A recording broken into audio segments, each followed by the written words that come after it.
Viete o tom, že keď budete brať len jeden vitamín, tak si môžete spôsobiť umelý nedostatok ďalších vitamínov v tele? Napríklad chcete si pomôcť zlepšiť imunitu.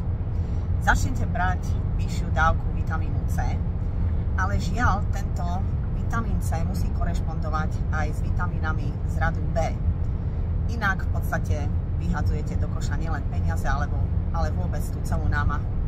No a pokiaľ beriete vitamín B, tak musíte mať v tele dostatok minerálov. A minerály zase sa viažú na všetky vitamíny, ktoré sú rozpustné v tukoch. To znamená, že tam musí byť vitamín A, D a E. Ja viem, znie to možno trošku zložito a ako si správne vypočítať dennú dávku, tak ja som to už urobila za vás a mám to v takýchto vitamináloch Forte. Prečo Forte? Pretože je tam naozaj dostatok všetkého pre každého. Sú tam všetky vitamíny, minerály a dokonca aj stopové prvky v jednom. No a pre koho je to určené? Takže vám to prečítam.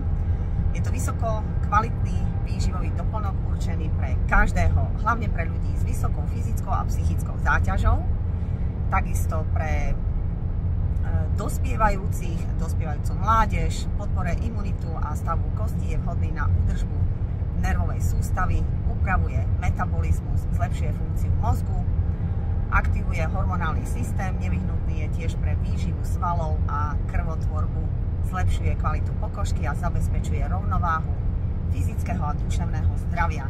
Tak pokiaľ nemáte tie svoje obľúbené a neviete ako správne zložiť všetky vitamíny, minerály a stopové prvky dokopy v jednom, aby ste mali správne namiešanú dennú dávku, tak skúste tieto moje minerály Forte.